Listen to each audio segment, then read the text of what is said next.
Hey, it's Candy, and I wanted to tell you about this very special invitation. I've got a new mini coaching program taking place this June, and it's called the Accountability Project. Is there a project that you want to get done in your business, but you keep putting it off? Maybe you feel overwhelmed and you don't even know where to start, or you're confused about what you should even be working on, and you don't know where to spend your time and energy. If you know you would get so much more done with some guidance and accountability, then I have got a fun invitation for you. I am dedicating the month of June to help you finish one project. Essentially, we will dream it, plan it, and do it together in a 30-day small group coaching program. So come join me in the Accountability Project this June and cross one important project off of your to-do list. We start June 1st. To find out more, text the word coach to 1-844-246-6259. That's text the word coach, COACH, to 1-844-246-6259, and I'll tell you all about it.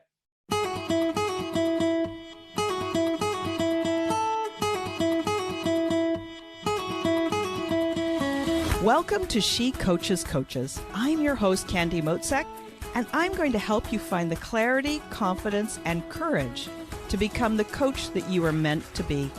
If you're a new coach, or if you've always wanted to be a life coach, then this is the place for you. We're going to talk all about mindset and strategies and how to, because step by step only works when you have the clarity, courage, and confidence to take action. Let's get started.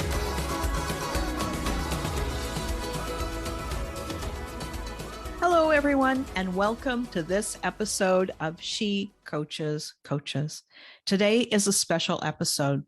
It is packed, jam-packed with 4 different guests. Yes, 4 people, each of them completely unique, each of them with a completely different business. Now, these are all interviews that I did on the one-day event called Podapalooza. I met so many interesting people. I learned so much, and it was refreshing, invigorating. There's nothing like getting together with a bunch of heart-centered entrepreneurs and having great conversations. So here are 4 different people. Each of them, they get a brief introduction. We talk a little bit about their business and their approach, and then we wrap it up. Now, if you look at the episode notes, you are going to see each of those people, the ways of getting a hold of them, the ways of finding out more about what they do. I hope you enjoy this episode as much as I did creating it. And welcome to this episode of She Coaches Coaches. I am so pleased to welcome a guest today, and I'm going to tell you a little bit about her. Now, here's the fun thing. This is one of this series of interviews that I'm doing, part of a one-day event called Podapalooza. And I have met some of the most amazing heart-centered entrepreneurs, and this woman is no exception. So let me tell you a little bit about her. Her name is Diane Alexander. She is a voice teacher, a confidence catalyst, energy codes certified master trainer, best-selling author. She has just done everything. She's got such a wealth of knowledge. And let me read this to you. She empowers speakers, presenters, and coaches to freely communicate their heartfelt message with confidence and authenticity. Diane, I'm so glad you're here. I am delighted to be here too. Candy, I think we have a lot of things in common, and it's my great pleasure and actually joy to be able to assist people to do things that they didn't think that they could do. And when they do it, their eyes get so big, their hearts open up. I mean, that's like heaven for me. Yeah, Yeah, I hear you. So I know you showed me already, just as before we started recording, that you've got your singing bowls here. So tell me about them. Tell me about what you do, how you work with people. Just, I want to know it all. Oh boy. All right. Well, let's see. Where shall we start? I know where we'll start. Let's start with the confidence piece. I like to go in right where the people get stuck the most, which is if you're getting ready to have an interview or a conversation that's a little scary, or you're getting ready to put your toe on the stage and things are a little bit nervous about it. Something takes you over sometimes from the stage fright, which is the fight, flight, and fright response. And your neck tightens up and your chest goes down and the energy goes to your limbs so that you can either run away as fast as you can or put up your dukes or hide, please don't see me, one or the other. None of them are going to help you get your job done. That's true. But there's a couple little hacks that we can do to, in that moment, turn it around so you only have to deal with that for a moment. So first, let's prove this to yourself. Tighten your neck. Your neck goes up into your head as tight as you can. Really get it tight. Now try and inhale. It's really hard. Now do the opposite. Bobble your head like those little bobble dolls people put on their dashboards. And with the head bobbling, put your hands on your belly and inhale through your nose. Notice it's way easier to get a deep breath. And when you have loosened the joint, you've started to unlock the fight and flight response. So the trapdoor that shut you into emergency mode now opens back up to creativity and connection. And when you breathe through your nose down into your belly, that activates the parasympathetic nervous system, which brings you back grounded, brings you back to the place of, oh, here I am, I'm back. There are two other tools, but I think I'm going to jump to the one you asked about because it's one of my favorites. Okay. Quartz crystal has long been used in electronics for decades because it has such an even vibration that can depend on it for signals. We are also crystalline, mostly water. It's crystalline. When we have a day where something's gone wrong or doesn't feel right, or our vibrations are a little wonky, they want to be even, they want to be calm. So it's very much like when you go into a room and someone's in a terrific mood, you want to go over there because they make you feel better. Or if somebody comes in that's grumpy, you kind of, I don't think I want to go over there. But we feel it. And in the same way that when we're a little bit off, we want to go toward normalcy, these beautiful crystal balls have that ability to bring us back to even. So I'd like to give you an experience of them. Earphones are good if you're on Zoom, but just notice in your body what you're feeling right now. Is there anything tight? Is there anything lumpy? Is there anything spacey? Just notice where it is. And then this is your journey. No right, no wrong. Notice, does this make a difference? Do you center? Do you not center? Does it irritate you? Does it calm you? Where do you feel it in your body?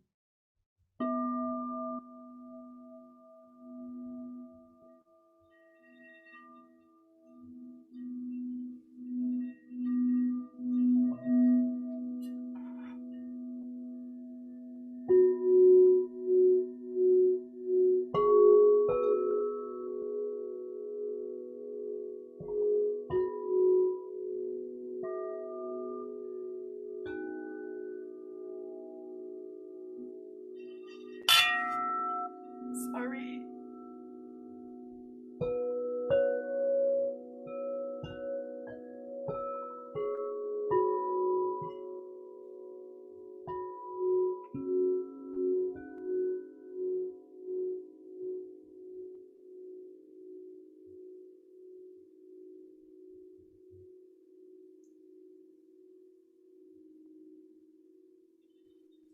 Right So to the other than the last little end crashing, of the sound.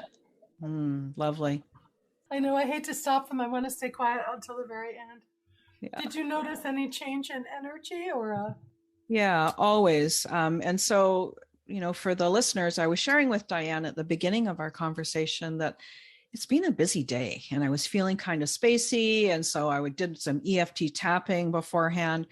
But since then, I've talked to 3 more people. And so just that in that instant of the sound of the bowl, suddenly everything just moved back into that whole peaceful feeling. It's amazing how fast it moves and how fast we can change. And I have to highlight that, yeah, you had a little bit of a bobble. You kind of clinked the bowl and not, but it's okay. It actually, in some ways it's perfect because we can see how fast we can go into that place where we decide that we feel good and we can feel it resonating in our body, and we can see how fast we can shift, right? Like for us to notice that is an amazing thing, to know that we have so much more capability than we might normally give ourselves credit for. I love that. And I can still feel the sound. Ooh, that's so cool. Nice. Nice. Wow. So tell me, how do you work with people? I want to hear all about it. It's fun. I have all manner of things. I work with people. Some are one-on-one. Some I have a course, Stage Confidence, Nervous to Noteworthy, in 6 weeks, in which there are things that we study, but then you have the actual practice, because it doesn't do any good in theory if you can't actually do it. And then there's practice places where you can work with it. And there are physical, I took you through 2 physical things that we do. There's mental, emotional, and energetic. The sound for me goes through energetic. And there's one more favorite one about shifting energy, because people don't think about it too much. But when I was a church soloist, I was the alto, Fred was the tenor. And when Fred would walk out on the pulpit where he was going to go sing with his big choir robe floating, you could hear a pin drop. Everybody loved Fred. And, I was a fairly young singer just in college. And I said, Fred, how do you do that? What do you do? Well, they just love you. And he said, I send them all love. I look at each and every one of them, and I send them all love. And talk about pivotal things. That was really pivotal, because my whole life had been, here, I got to give you what you want. I got to give you what you want. I got to give you what you want. And he didn't. It wasn't, here, please like me, please like me. It was, I'm going to send you love. I'm going to send you love. And it was uncanny how the minute I came out and did that for the first time, you could feel the energy coming back from the people in the congregation. You could just feel that cycle of energy. And in that moment, everything shifted. So that's another quick thing you can do when you're nervous, worrying about you.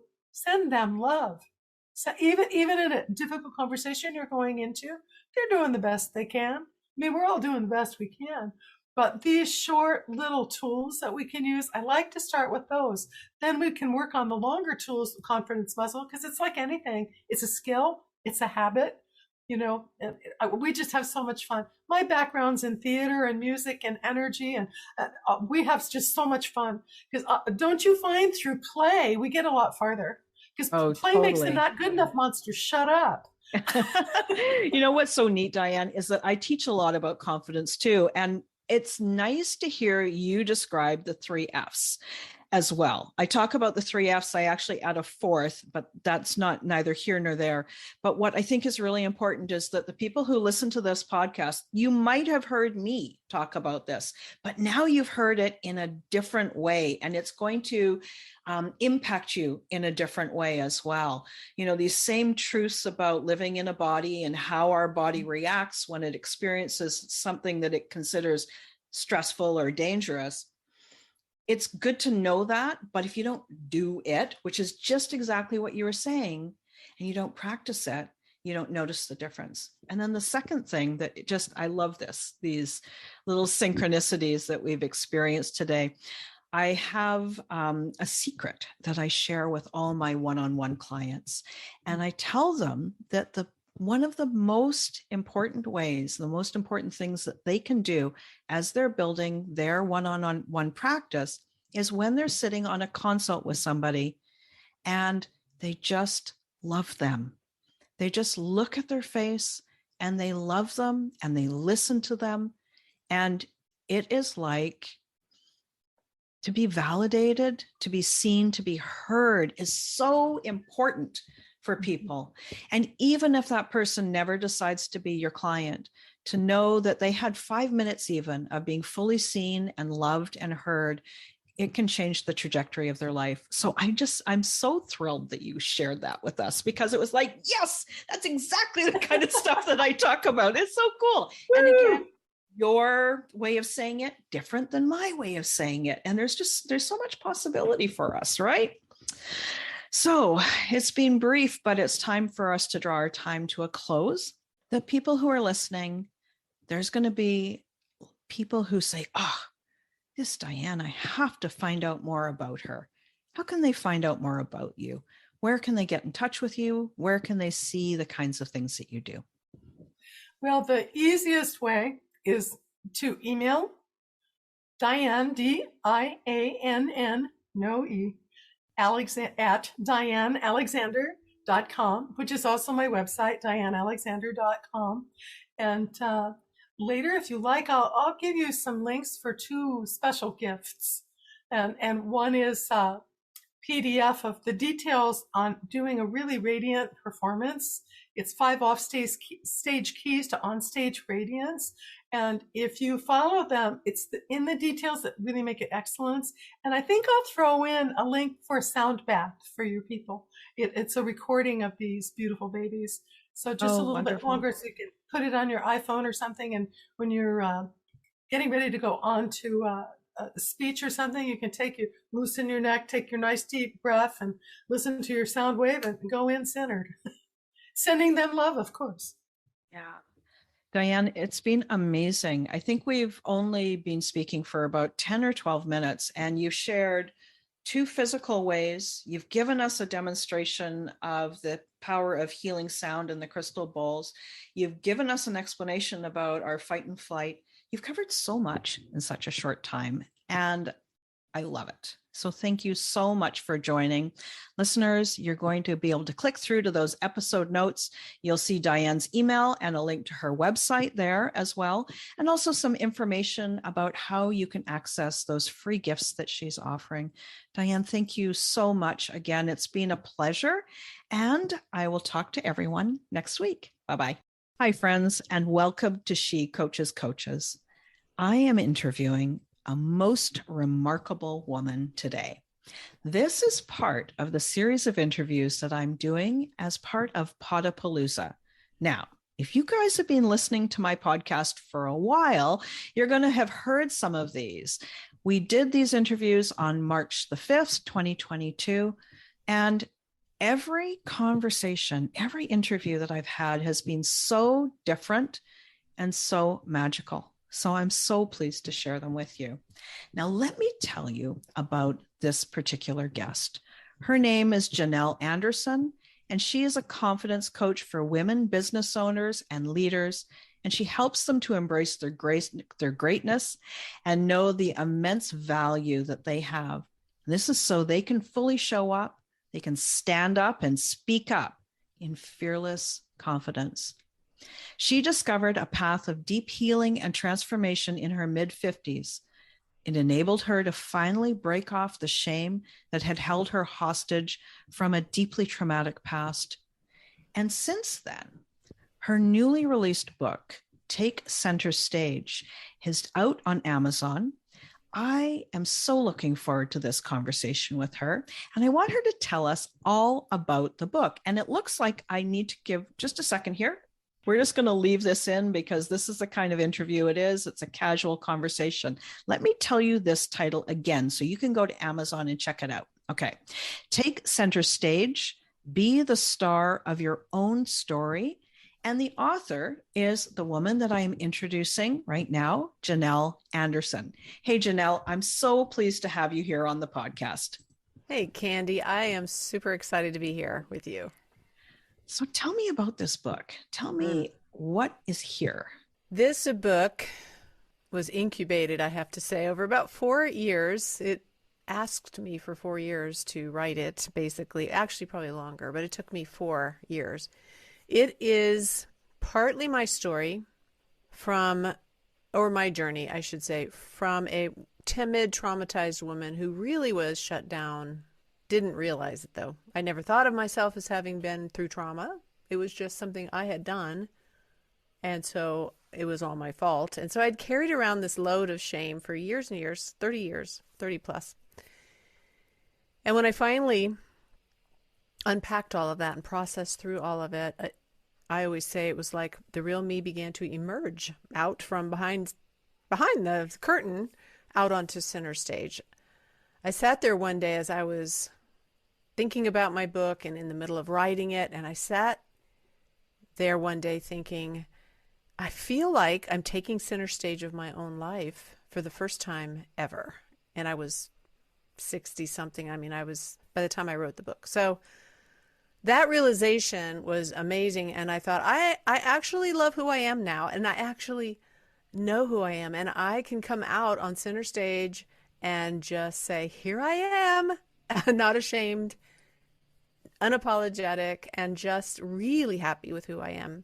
So that journey was so powerful that I had to put it in a book. And when I looked back through the years of journaling, I've been journaling for 30 some years, through this whole time in my life, from the time I was in my 20s when all this stuff happened to in my 50s when I began to just wake up and be aware. And I was reading through years of journaling, seeing this path, this journey of coming into my own and overcoming a lot of things that had held me back and I didn't realize it, and coming out from behind that curtain and saying, here I am, and really loving who I am. And so out of that emerged this, what I call the STAR process, because I could identify phases that I was going through, that I had gone through.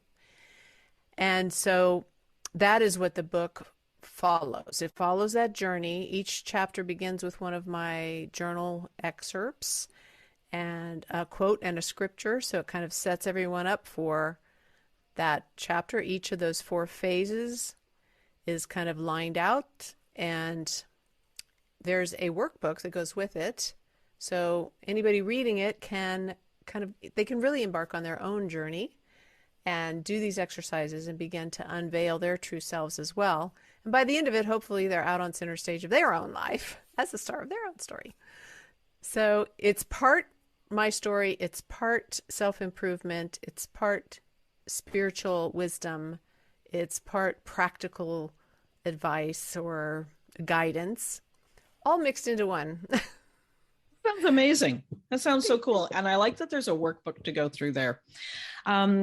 If you can see the wall behind me, you can just see some of the journals that I've been writing in. I go through about once a month. So amazing to think that you've been journaling for so many years. Yeah. And that, and that your true self, your higher self, was actually writing this book all along, and, putting those little breadcrumbs in place that you could take all of this knowledge that you've gained and create such amazing work out of it. Can you tell us a little bit about the STAR method that you mentioned? Sure. So S stands for stir up your soul. And at the beginning of I call it my waking up, I was in my mid-50s when I was really jarred awake because I realized, holy cow, 50 some years just went by really fast. And I'm not happy.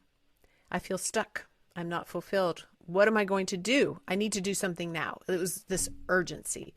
And it's like, when you're in a deep sleep and your alarm goes off and you're like, just like awake and you're trying to figure out where you are. That's what it felt like.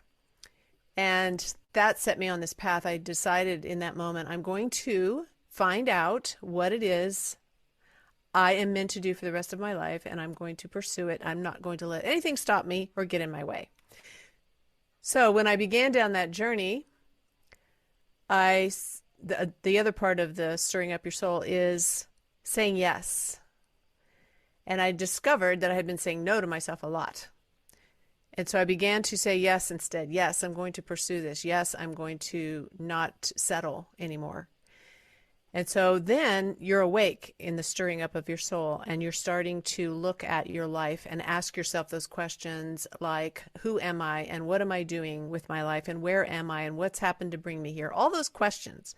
And you began to really dig into that. And for me, it brought me to the T, which is tell yourself the truth. So as I began to really look at these things, that's when I realized there's a lot in me that's hidden away, stuffed away, that I haven't dealt with, that I've tried to forget ever happened, but it's still actually getting in my way. It's making me feel not very confident, It's really affected my sense of self-worth. And I have avoided looking at all that stuff because it's unpleasant and I really don't want to talk about it and look at it, but I actually need to. And it was the best decision I ever made. So I began to go through a process of just getting some counseling and inner healing work and just going back to the past that I had tried to avoid, unpacking it, talking about it, and seeing for the first time that the shame that I had been carrying all these years was really based on untruths, not truth, that there was something wrong with me. And that's why I was drugged and raped by some guy in college. And that's why I was trafficked by my boyfriend and all the other things that happened, because somehow I was defective. That had been a lie rooted in my heart. So during this phase, I began to uproot a lot of those lies and I began to challenge them and really begin to see the truth for the first time ever, because I never thought I had been raped. I thought it was my fault. I never thought of myself as having been trafficked. I thought it was my fault. And when I began to see all those things and just literally lay on the floor and weep over that young woman, myself, whose youth had been basically stolen, instead of being ashamed of her, I began to embrace her with compassion. And I began to see that even though it was hard, what I had gone through was really hard, it shaped me, and there were some really good things I could take out of that. It had strengthened me and made me who I was, and I could take that and build on it. And so that's a part of the truth telling too. And there's a whole chapter on forgiveness.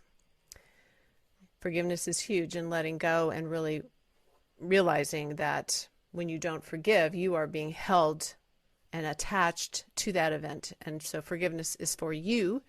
So I went through all of that. And then when I did that, I began to realize that I was stepping up and speaking up in places I never would have before. I was coming out from behind the curtain. I was like feeling confident. And that's the A. And that is like acceptance. You begin to accept who you are. For all of you, owning your story was huge for me.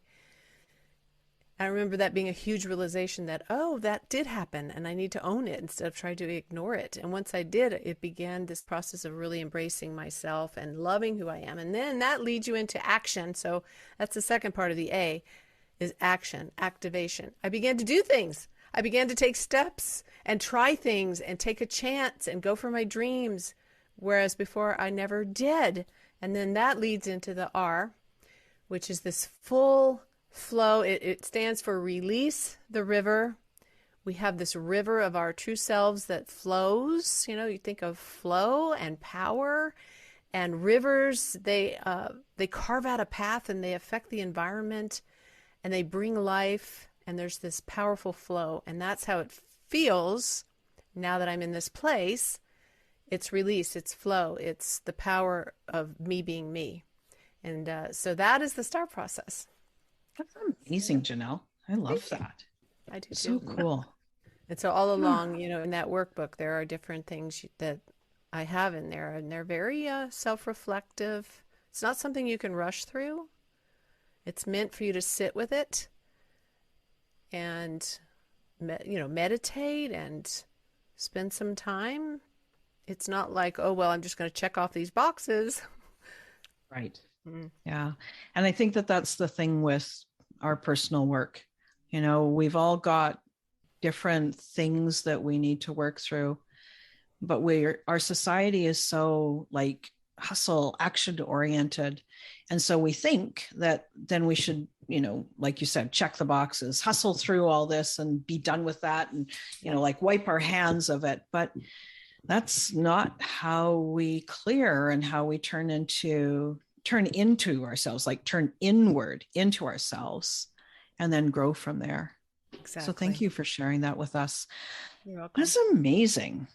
So I wonder if I have any other questions for you before we wrap up today. I have no more questions. I just feel so complete with how you described your STAR method. And I know your book is amazing. And the workbook has got to be just the best thing to go with it as well. And it's been such a pleasure meeting with you. So anyone who is interested in connecting with Janelle, how can they get in touch with you? Of course, they could go and get your book, but how else can they get more into your world?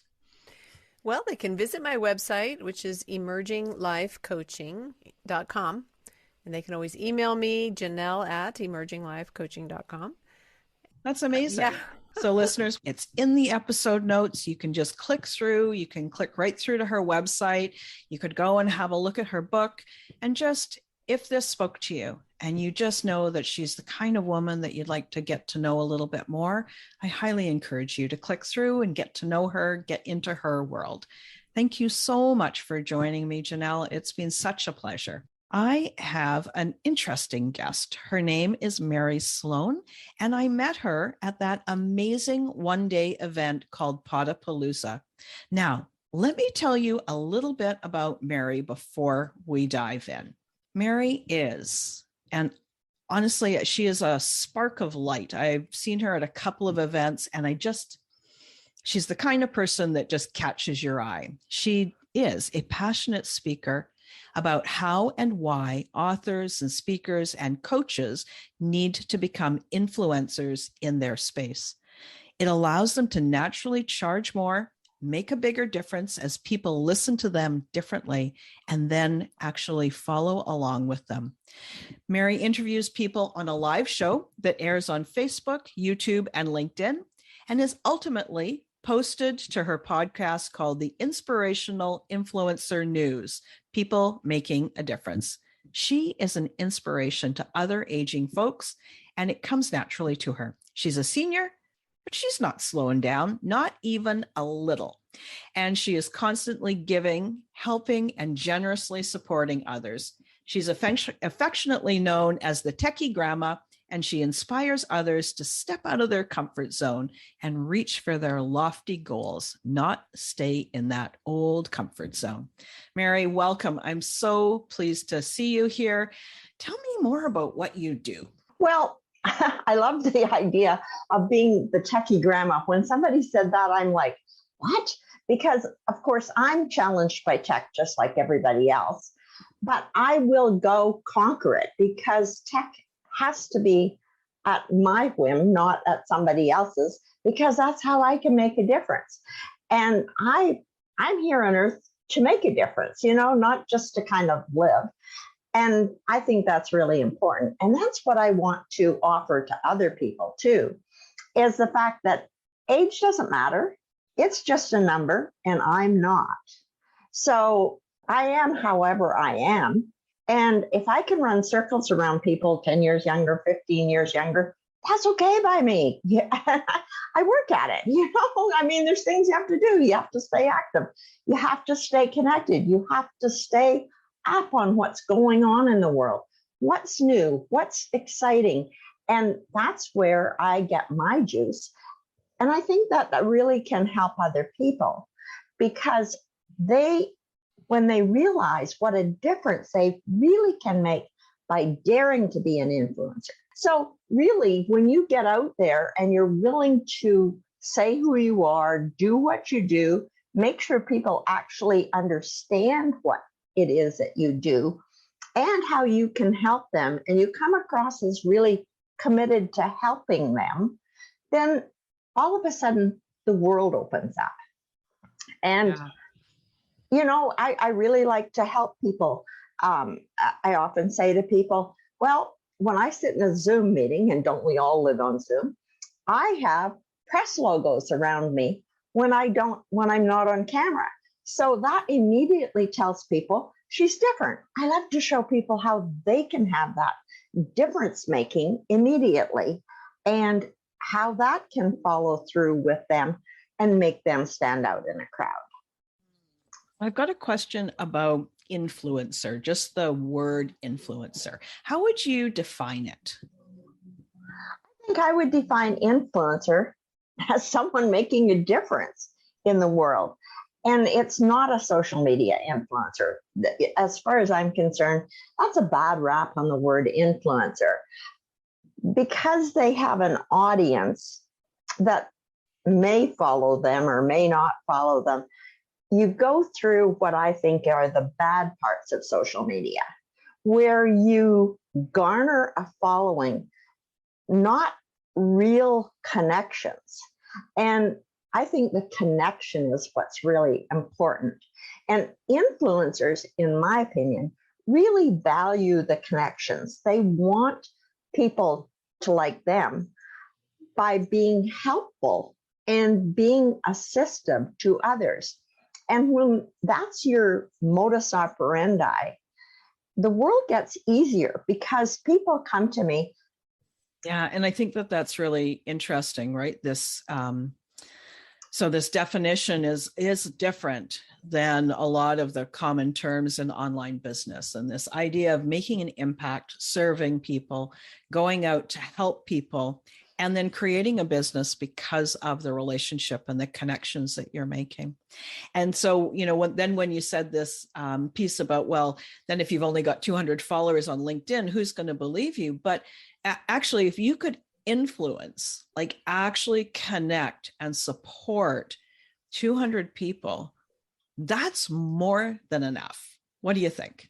Well, it's true that's more than enough, but it comes with a lot of people will reach out to connect with you, and they do have something that they'd like to sell you.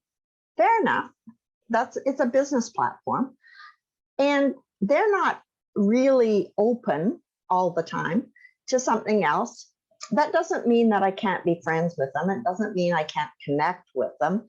I may see somebody I can refer them to, which is the whole purpose of LinkedIn in some respects, is who are you and how can I help you and who can I refer you to? But there's a lot of fear around LinkedIn, I find, in that people expect to be sold to. And so there's that which you have to overcome.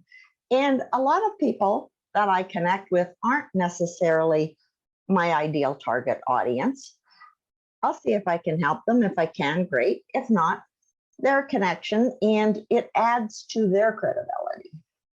Yeah. So a lot of the listeners that listen to this program are successful in their life, and now they're transitioning into adding maybe a side business as a coach, or maybe they're going to move into being a full-time coach. Specifically with LinkedIn and using your approach of influence, what would you suggest are the first steps for them to take? Well, first of all, as a marketer, because that's my background, and I've been marketing online for quite a while, is message market match. You have to know who you are speaking to, and you have to know what you are offering to them, because everybody that I talk to who's relatively new to this whole world of online marketing, etc., goes, but I can help everybody. And that's what we think. But people can't hear that, because if you have a message and you go out there, I can help everybody, then people don't know whether you can really help them. There's a kind of disbelief about you can help everybody. You don't know me well enough to know whether or not you can help me. Whereas if I say I help, coaches, authors, speakers, now they know who I'm talking to.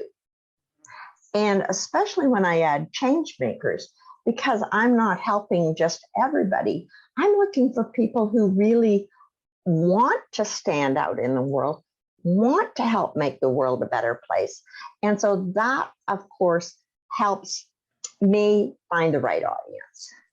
So knowing who you want to help, what exactly are the kinds of things that you can help them with, and then using a very clear message to make that connection so that they can actually start creating that relationship, the beginning of building a little bit of trust to create a further relationship.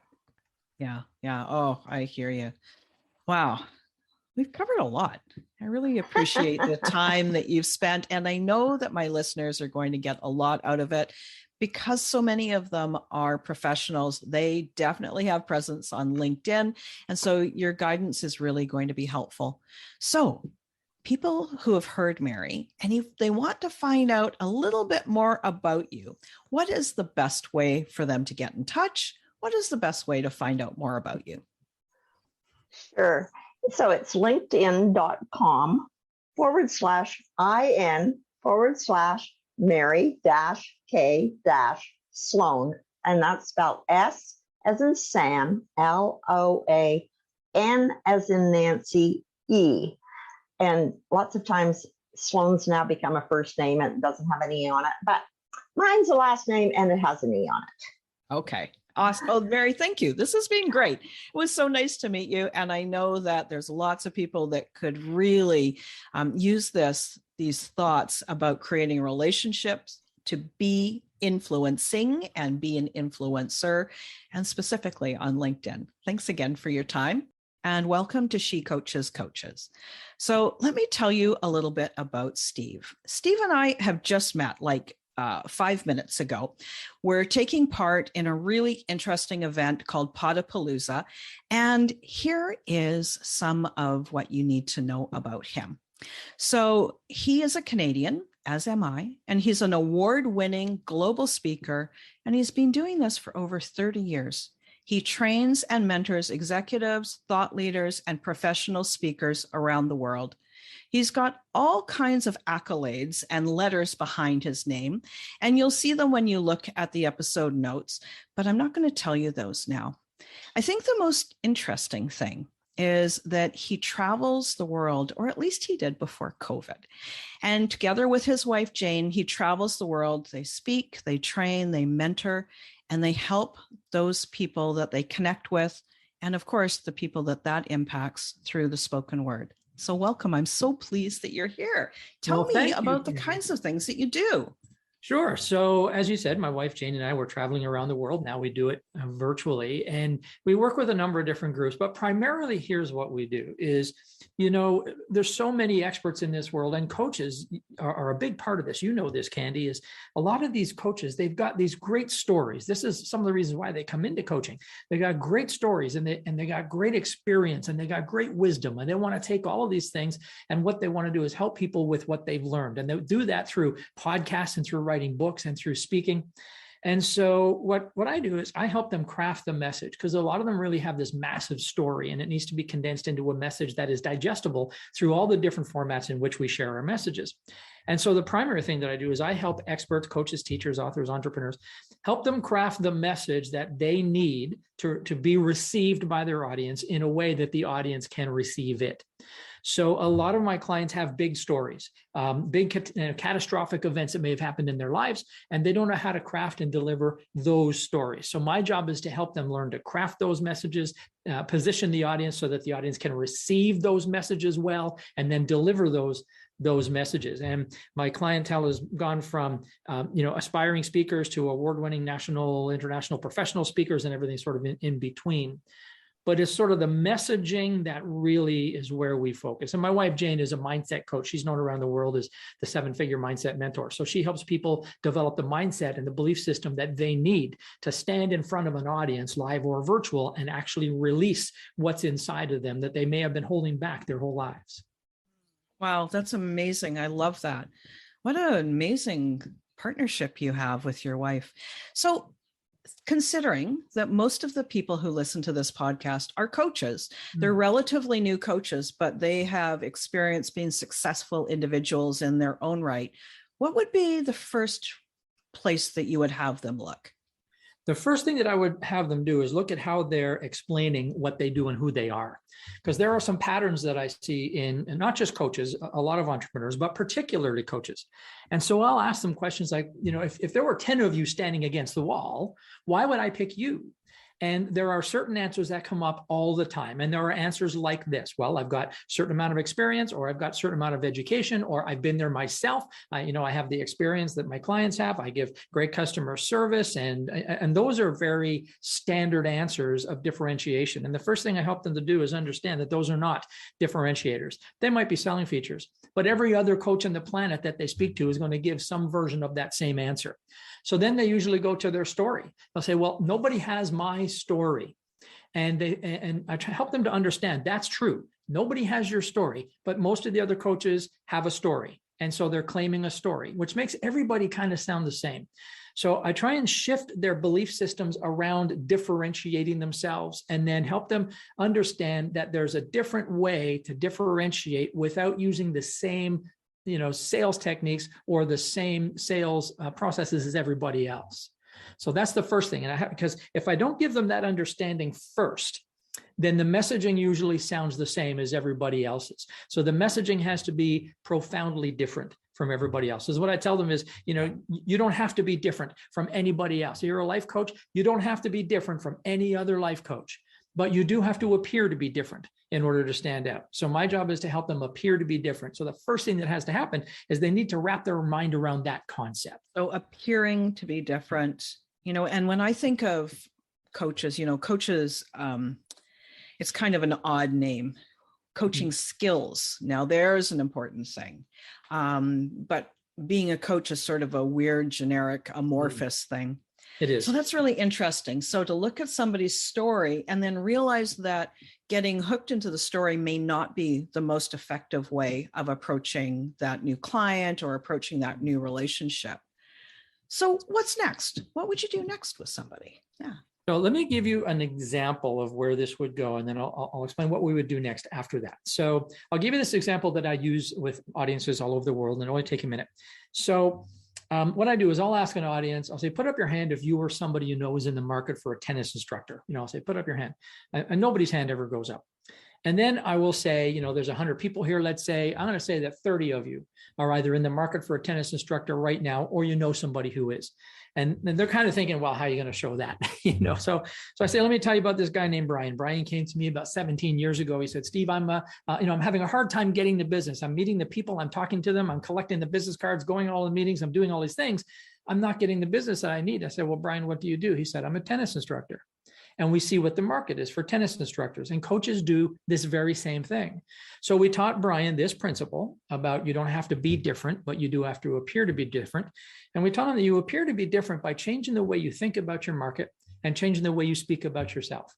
So if you saw Brian today, he would say something like this. He said, Brian, what do you do? He would say something like, well, you know how sometimes kids have all this energy and they get, they're bouncing off the walls, and the parents get so frustrated because they have no idea what to do with these energetic kids. He'd say, well, what I do is I take kids of any age, I bring them on a tennis court, and I absolutely exhaust them, and then I hand them back to their parents. And then I ask the audience, I put up your hand if you know somebody who might be in the market for a tennis instructor, and all of a sudden everybody's hands go up. So the point, and it happens every single time all over the world. And so the point about this is when you change the way you think about what your market needs as a coach, and you change the way you respond to that market in terms of how you speak about yourself, just changing the way you think can literally mean the difference between I'm not interested and tell me more. And so this is the concept of understanding that all of the differentiators that we think separate us from everybody else really make us sound and look exactly the same as everybody else. So once we get that understanding, the next step is to start working on how they think about their market. And there's a whole process about that. But here's the sort of the crux of it is we need to understand that your market is not looking for a coach of any kind. Your market is looking for something else. They're looking for a desired outcome. And oftentimes they don't even know what that desired outcome is. And so there's this process I use called deep thought strategy. And what we need to do is we need to demonstrate a unique understanding of our clients or our market's condition from a perspective they have never before. And so we start looking for that. So how can I demonstrate? How can I get in front of an audience or a group or a prospect and demonstrate that I have a unique understanding of your world, of your condition, from a perspective you have never considered before? And so that makes you go, I've never actually thought of it like that before. And that's how you differentiate without spending all this time and money on branding, like James Motzek was saying on a program you and I have been on. Don't spend lots of money on branding to stand out, but the messaging is mission critical, and so that's kind of where we go with all of this. So what I'm hearing is, and correct me where I'm wrong, is that thinking about your client, your potential client, what's really going on for them, like what's really bugging them. And then, so in your example of the tennis instructor, we're not talking to the kids, we're not talking to the teenagers, you're talking to the parents who are experiencing a challenge that is a common everyday challenge. Like, you know, most people who have children, that is one of the things, is they got a lot of energy and we want them to grow up healthy and strong. And talking to their challenge as opposed to setting here's the fill in the box problem that I solve. Talk to the emotional challenge as opposed to saying, I'm a tennis instructor, do you want tennis? When really what the challenge is they want their children to be healthy and strong and to burn the energy so that they can enjoy the relationship or they help their kids grow. Is that what I'm hearing? Yeah, you're very, very close. I mean, you're 100% correct. Yes. No, well, but I want to hear where the difference is. That's the yes. Thing. Okay. It's not a yes, but it's a yes and. Okay? Got it. Okay. The yes and is this. Yes, you do all those things. And you need to be able to tie that problem into your solution in a way that makes them go, I've never put those two together before. Got it. Okay. You see? And so this is the thing about Brian, the tennis instructor. And I mean, that's just that's a simple example of the whole thing, but it kind of makes the point, doesn't it? And so it's about, I've never considered what you do as a solution to this problem. And somehow that creates enough of a question in the person's mind to sit up and take notice, right? Yes. Right. Excellent. And they go, I've never thought of that, made that connection before. And so that's what I call demonstrating your unique understanding of their condition from a perspective they have never considered before. Super. Gosh, Steve, that's been so helpful. And we don't have a lot of time, so we're going to wrap it up now. What do I want to ask you? Yeah. First, I will put your website in the episode notes. So for any of the listeners who are listening, you can find out more about Steve there. But let's just finish up. What one tip would you offer just in the last minute for that person that's just like, just give me one tip. What do I do? Where do I start? I would start by thinking differently about your target market, your prospects. And instead of thinking about the problems you solve as a coach, start thinking about the problems they're experiencing that they might not associate with what you do. Think deeper beyond the immediate results of your skills, the immediate results of what you do, and what are the deeper life implications of what you do, and talk to those instead of the obvious problems that you solve. That would be the first thing. That is so helpful. Thank you. I really appreciate your gift of information and the help that you've offered to my listeners. And I've learned stuff too. I really appreciate it. Thank you so much. Candy. Is there anything that you'd like to share with the audience before we wrap up? Well, just that, Candy, I've seen your podcast. I've listened to some of your podcasts. I love the work that you're doing, and I want to praise and recognize you for your contribution to our collective community as coaches and speakers and authors and consultants, and congratulate you on bringing so many people to share their wisdom on your podcast. Thank you so much. All right. Okay, listeners. That was amazing. Go check out Steve's website. Find out more about this. You're going to learn so much by getting into his world. Thanks again, and we'll talk to you next week. So wasn't that an interesting episode? 4 different individuals, 4 completely different businesses, 4 completely unique skill sets and gifts. I'm so glad you joined me for this episode. And as I said, if any of those people really speak to you, if they really resonate with you, check out the episode notes. I've got all of their information in the episode notes, so you can click through and connect directly with them. Now, before we go, I want to invite you to join me in the free Coaches Online Business Academy. This is my free resource library. Yeah, I said that word free for a reason. In there, it is absolutely loaded with all kinds of resources for new coaches. You've got stuff about choosing a niche. You have an essential checklist to get started as a coach in a coaching business. You've got videos and all kinds of things to help you out. I'll put the link for the Coaches Online Business Academy in the episode notes as well. And I really look forward to seeing you there. Have a great week. Thanks again for listening today. Please hop on over to Apple Podcasts and leave a review. Also, I would love to hear from you. Did something that I say resonate? What else would you like to learn about? Click the link in the player and leave a comment on the post. This is going to give me great ideas for future episodes so I can help you best. Join me again next week for more coaching, support, and teaching to help you become the confident coach you are meant to be.